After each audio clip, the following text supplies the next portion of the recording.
Bienvenue sur Africa 24 pour cette nouvelle édition du QG Weekend. Voici les titres de l'actualité.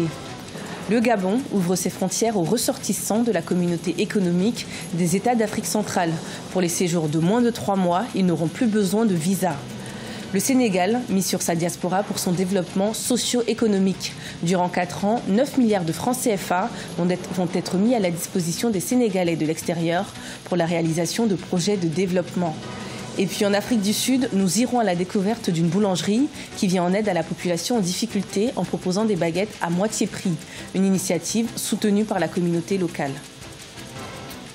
Après le Tchad et la Centrafrique, c'est au tour du Gabon d'instaurer le système de la libre circulation des biens et des personnes au sein de la communauté économique des États de l'Afrique centrale. L'État gabonais ouvre également ses frontières aux ressortissants des pays du G20, du Golfe et de certains pays d'Asie. Des explications avec Gladys Mwamba. Plus besoin de visa pour les ressortissants d'Afrique centrale.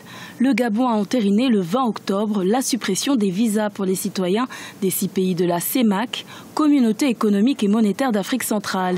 Une ratification en concordance avec l'accord conclu en 2013 sur la libre circulation des personnes en Afrique centrale. Tout ressortissant de l'un des États membres ci-après, Cameroun, Centrafrique, Congo, Tchad et Guinée équatoriale, détenteur d'un passeport d'une validité d'au moins 3 mois, n'est plus soumis à l'obligation du visa d'entrée au Gabon pour tout séjour ne dépassant pas 3 mois. Les candidats au voyage vers le Gabon devront tout de même être munis d'une pièce d'identité telle qu'un passeport biométrique, diplomatique ou de service.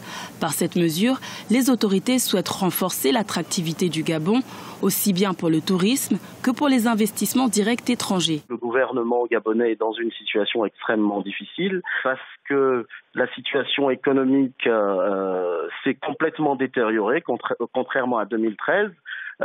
C'est-à-dire que les matières premières, parce que nous sommes une économie de rente au Gabon, se vendent très très mal, donc ce qui a engendré des difficultés économiques. Et je crois que derrière, c'est peut-être pour accéder encore un peu plus facilement aux investissements au niveau de la CEMAC. Un régime spécial dérogatoire a également été mis en place pour les ressortissants d'autres pays partenaires, comme la France, les États-Unis ou encore l'Afrique du Sud. Le Gabon faisait partie des 2 pays sur les 6 que compte la CEMAC à ne pas avoir matérialisé jusque-là la libre circulation. La Guinée équatoriale reste désormais le seul pays à ne pas avoir supprimé les visas pour les ressortissants de l'espace CEMAC. Le Sénégal mise sur sa diaspora pour faire avancer son développement socio-économique. Durant 4 ans, 9 milliards de francs CFA vont être mis à la disposition des Sénégalais installés à l'étranger.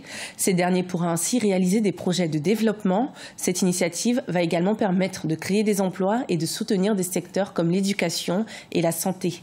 Plus d'informations avec Idlet Mirabel Bissou.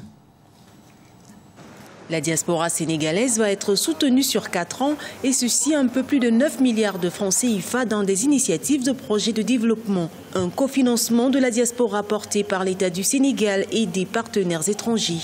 Cette initiative s'appuie sur une diaspora sénégalaise structurée, active en Europe et constituant une importante source de financement extérieur pour le Sénégal. Cette diaspora a contribué pour environ 10% au produit intérieur brut du pays en moyenne sur les dernières années. Ce cofinancement portera sur 150 projets de développement pour répondre aux besoins des territoires dans les secteurs de l'agriculture, de l'éducation, de la santé ou encore de l'accès à l'eau potable.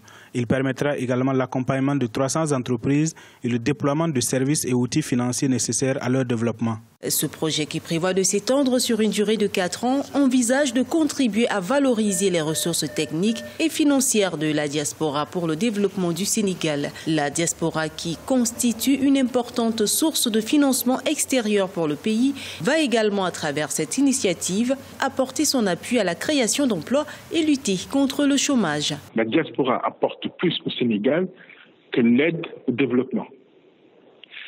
Et aujourd'hui, sans cette diaspora-là, la situation au Sénégal serait extrêmement compliquée. Aujourd'hui, l'apport de la diaspora est primordial dans l'économie sénégalaise. Et justement, le gouvernement sénégalais souhaiterait pouvoir mieux utiliser cet apport de la diaspora qui est quand même assez importante. L'atteinte des objectifs dans le cadre de ce projet entre l'État du Sénégal, ses partenaires financiers et la diaspora va permettre de faire des migrations un facteur de développement des territoires. Présentée comme la première source de financement extérieur, la diaspora sénégalaise contribue un peu plus de 900 milliards de francs CFA par an sur le plan social, notamment pour l'épanouissement des familles des immigrés.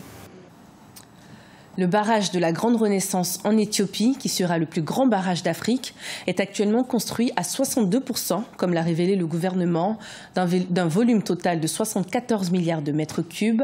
Le projet a été lancé en avril 2011 pour un coût d'environ 4,7 milliards de dollars, entièrement financé par les autorités éthiopiennes. Si la construction se déroule comme prévu, le test de production d'énergie pourrait commencer en 2018. Au Burkina Faso, malgré un contexte économique difficile, le Bureau du droit d'auteur aspire à plus de rigueur et de transparence dans son fonctionnement. Avec l'arrivée du nouveau directeur Wali Bara, la structure a développé une nouvelle vision et de nouvelles ambitions. Des explications dans le reportage de Jean-Paul Ouedraogo, notre correspondant au Burkina Faso.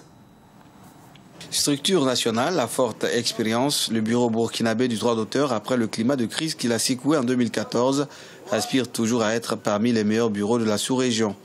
Malgré la santé économique fragile du pays, la nouvelle direction, entrée en fonction il y a à peine 2 ans, travaille à maintenir la constance dans le paiement des créateurs. Avec 15 000 œuvres enregistrées et réparties dans plusieurs catégories, le bureau a opté pour la rémunération sur la copie privée. De ce fait, la répartition du droit d'auteur au Burkina Faso se fait en fonction de coefficients affectés aux œuvres. Cette copie privée la représente 60% de nos perceptions, pendant que nos perceptions traditionnelles tournent autour de 40%. Alors, en 2016, nos perceptions tournent autour de 800 millions de francs CFA. Les filières du bureau sont la musique, le cinéma ou l'audiovisuel, la littérature, les arts dramatiques et les titulaires de logiciels d'ordinateur.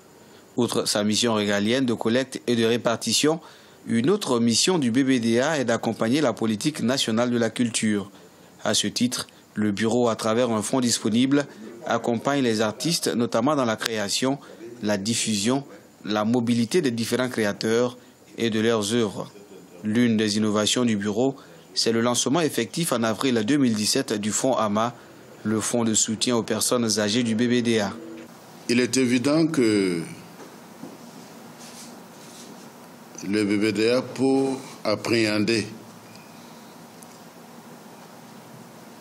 son rôle dans l'environnement convenable, est obligé de faire cette approche.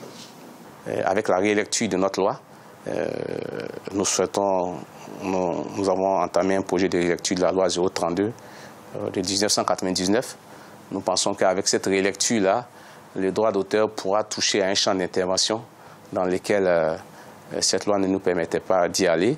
Les perceptions traditionnelles du BBDA proviennent de 3 catégories d'utilisateurs d'œuvres, les petits, les moyens et les gros, à l'instar des téléphonies mobiles et des banques. Dans la perspective d'améliorer les perceptions, le bureau a commandité un audit assorti d'un plan stratégique de développement, axé principalement sur 3 fondamentaux. Ce plan vise à aller vers de nouvelles niches de collecte, notamment dans le numérique, pour l'élargissement de son portefeuille qui s'établit à 7000 clients. En Afrique du Sud, la baguette de pain coûte environ 80 centimes de dollars américains. Mais à Soweto, une boulangerie propose du pain à moitié prix dans le but d'aider les populations touchées par le chômage et la baisse des revenus. Une initiative saluée par les communautés concernées et qui pourrait bientôt s'étendre dans d'autres zones du pays. Gladys Mwamba. 44 cents américains. C'est le prix du pain établi par la boulangerie de Boroto de Soweto. Du pain vendu à moitié prix pour le rendre plus abordable auprès des populations de la communauté de White City. Un projet fondé au départ sur des sacrifices et des compromis, la vente de 40 pains par jour à 6 cents pendant un an. Le niveau de vie de la communauté est tellement en baisse, le chômage est un problème, la sécurité alimentaire est aussi un problème. Je pensais innover en proposant quelque chose qui profiterait à toute la communauté. C'est pour permettre à toute la communauté de s'en procurer que nous avons adopté une telle initiative. Le pain est l'un des produits les plus prisés dans le pays. Pour satisfaire la consommation annuelle et la demande nationale, le gouvernement sud-africain a décidé en mars 2017 de réduire de 25% les droits d'importation de blé, la principale matière première du pain. En investissant près de $2000 dans sa boulangerie, le propriétaire de Boroto a voulu profiter de l'augmentation de la demande pour fournir du pain moins cher, ce qui a su susciter l'engouement de ses clients. C'est utile parce que c'est moins cher et c'est frais. Leur pain est très bon, il est très doux et délicieux. C'est bon pour le petit déjeuner. Ce pain est bon, il fait de bons sandwichs et les gens les adorent. Le prix est correct, c'est très bon et nous pouvons nous le permettre. Avec une équipe composée de 4 employés, la boulangerie Boroto produit actuellement près de 600 pains par jour. Le propriétaire livre son pain et œuvre pour la croissance de son entreprise. Il ambitionne d'étendre son commerce à d'autres zones de la ville à faible revenu. Ce journal a été préparé par l'ensemble de la rédaction. Merci de nous avoir suivis. Retrouvez dans un instant une nouvelle édition de l'information sur Africa 24.